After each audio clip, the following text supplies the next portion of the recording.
Great day everyone! This is Ed's Realty Guy PH again for today's content. Kasama ko si Ma'am Leia from Japan. At i-share namin sa inyo yung story ni Ma'am. Paano niya na-start yung investment, paano siya napunta sa Japan, and paano maging successful as a single mother. Mahabang story. Mahabang story.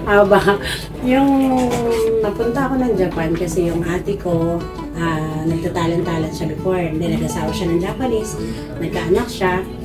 Tapos, nung baby pa yung mga anak niya, kinuha niya ako as, relatives.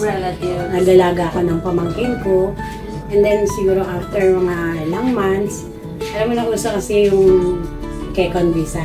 Yung Kekon visa. Yung papa-marriage ka sa mga Japanese. Yun yung ginawa sa akin. Pinakasalak sa Japanese hanggang sa mag-permanent ako. Since syempre practical lang, doon ako talaga nagano sa kanya.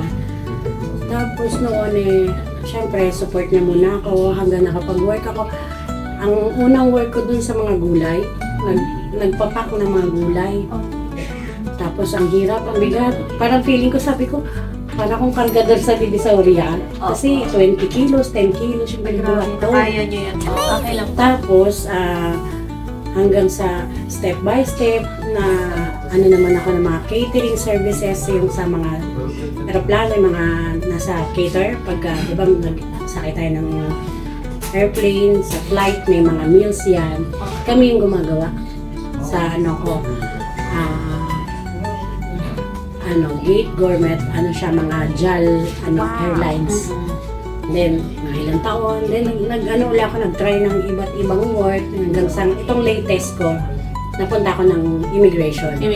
Sa Narita. Doon ako talagang nagtagal.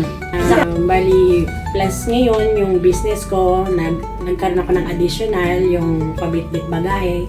So, ang ganda ng kasi, yung naasikaso ko na yung business ko Japan, and then naasikaso ko pa yung business ko Philippines. Balik-balik lang kayo. Every 3 months umuwi ako. Before, every 2 months ako umuwi. Pero since nagwo-work ako 3 times a week, ayaw akong payagan ng company namin na yung uwi ng uwi. So sabi ko, baka pwede every 3 months. Pumayag naman sila.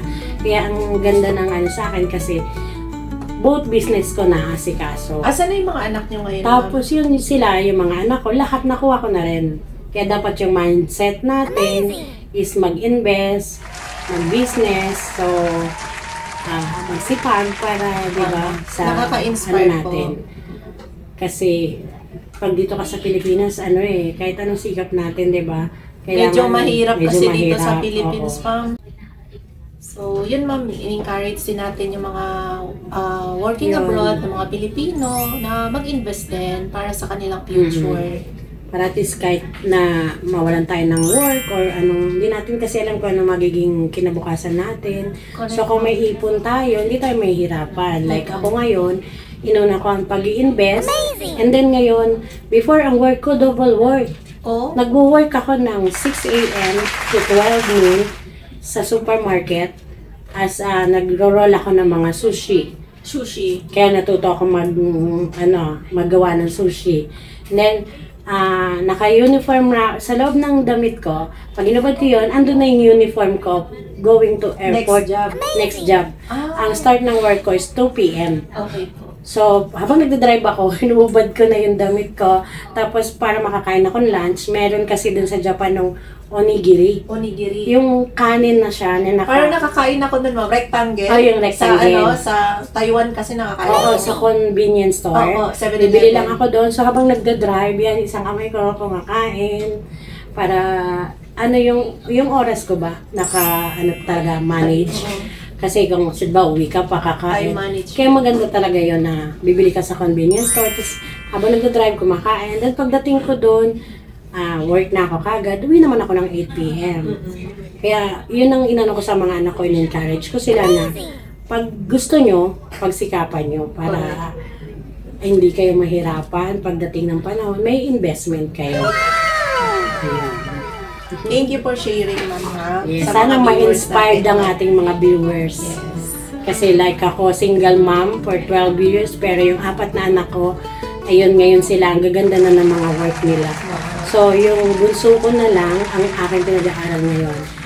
Noon, mahirap kasi talagang kailangan mag-double work eh. Dahil 4 sila eh, tapos single mama ko.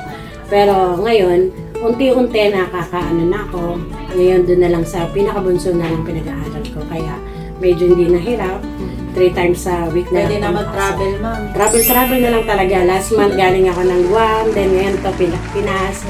Then, August, Try nyo rin, ma'am, yung mga magko-Korea local naman natin. ako. Magko-Korea ako Korea next. naman. Oo. Tapos, siguro, may US visa na rin kasi ako. Madali ako nakakuha kasi, syempre, siguro, dahil sa work ko, saka kung saan ako nakatira, madali na rin.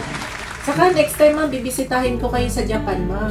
Yes, I-tour sige. nyo kami doon, ma'am, ha? Oo Isasama ko yung naman, mga tao itutur ko kayo. If free stay pa kita sa Ay, bahay. nakakahiya. Doon yung bahay ko sa Japan, doon nag-shooting ang When I Met You in Tokyo. Wow. Ni Vilma comeback movie ni Miss Vilma Santos at saka si Christopher Dillon. Nice. Papanoorin nga namin. Nasa Netflix yun. Para makita natin yung bahay nila. Ay, extra din ako doon. Na-extra ako Artista doon. pala kayo. Mahilig lang ako kung ano. Saka ma'am, nag-ano kayo no, ng mga Pilipino na gustong mag-abroad? Oo, nag-a-assist ako. Nag-a-assist Nagkaroon ako kayo. ng business, meron Business. akong travel and tour, yung gold selling, And restaurant, Philippine store, Nice. and then ito sa SMBC. Tapos before kasi, mahilig na talaga ako kondo. Before bahay. Kaya lang before kasi nung naano ko ang kondo, nang gusto kong magkuha ng mga kondo, before wala pa yung parang perpetua. Perpetual ownership. Oo. Ang before kasi parang commission. Lease own lang ma'am, no? Oo, yung parang Lease to 30 own. years, 30 50 years lang. Oo. Lease. Oo. So, sabi ko, ayoko bahay na lang. Kaya, habang nag-work ako, gusto ko yung pera ko nag-roll. Nag-invest ako na nag-invest. Nakabili ako ng bahay sa Cavite, then Bulacan. Una muna yung Bulacan, then Cavite. Meron na rin din sa Cavite. Pati sa Japan ngayon. Ay, nice. Meron. And then, hanggang sa, ayun, nung meron na akong restaurant, punta ako ng Tokyo, mahilig na, kasi kailangan makipag-meet ako sa mga owners ng mga store or restaurant. So, nakipag-meet ako. And then, nakita ko yung, agent. SMBC. Oo. Tapos, dun mag-invest. Oo. Sabi ko parang lang din naman kasi before parang din ako mag-gambling doon. Nakuso kasi yung Yung nabili ni ma'am sa Bulacan, which is Joy Residences. Oo, yun yung condo doon. So before 6,000 lang siya. In-encourage ko may anak ko na kumuha. Kaya lang 'di ba syempre bata pa. Oo. Eh ngayon siya matured na. Gusto niya na Matured kumuha. Kaso tumaas na. Tumaas na Diba? yung 11 or monthly. 12K Mga monthly. roughly ganun mo. Oo. Pag walang down payment. Oo, kaya nang hihinayang din siya, and then ako, sabi ko sa kanya, unahin na lang niya mag-invest, at least pagtanda niya, pag may investment na siya, kahit di na siya mag-work, Totoo yan, ma'am. Diba? Meron kang income. Kasi yan, ma'am, tumataas naman yung tumataas ang value. value and also the rental due to the inflation. Yun. So, kahit di ka mag-work, meron kang monthly income na kumikita sa paupahan. Oo. Then, tapos yan, pagka yung pag-uwi kami, pwede namin mag-stay doon para Correct. hindi na kami mag-rent-rent, di ba? Meron kami sarili. May sarili ganyan. kayong investment. Sana hopefully na rin yung anak ko, makaisip mag-invest na rin para gusto ko kasi may makamana sa akin yung business-minded. Business-minded. Kasi ang dami kong business nga, di ba? So, lahat na yata ng racket pinasok. Para lang sa, alam mo yung kabuhayan. Correct, ma'am. Makasurvive. Nakaka-inspire, ma'am. Kasi 4 ang anak ko, Mm. puro lalaki. Tapos, naging single mama ka na, 12 years. 12 years. Pero, yun, thank God, nakaka-survive naman. Nakasurvive. Mas mas higit pa. Kasi ang daming Very business, blessed. Ayun. bahay. Tsaka kahit na maraming business si ma'am, Excuse no ba? gusto pa rin niya ang real estate. Mm-mm. Kasi naniniwala si ma'am na dito talaga is merong income na stable. Yes. Na hindi mo na kailangan masyado ng tao, Mm-mm. parentahan mo lang siya, hindi mo kailangan mag-exit ng super airport, Mm-mm. na pwedeng kumita yung property. Mm-mm. Kahit natutulog Kahit ka, natutulog ka, kumikita ka kasi tama. gumagana siya, Yes, di ba? ma'am. Kaya sa mga clients na hesitant na mag-invest, Si ma'am is meron ng investment, marami ng investment. Wala siyang pinagsisisihan.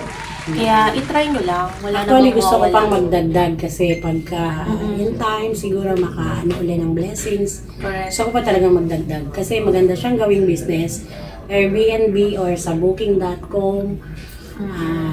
Marami kasi ngayon, di ba? Mapa long term man yan Oo. or staycation, you Yeah. can still earn. And not only in the property value and also sa rental income Yes. for your future investment. Tama ba, ma'am? Yes. So, ayun lang kami for today's vlog. Don't forget to like, share, and subscribe our YouTube channel. And see you from my next video. Thanks for watching. Bye.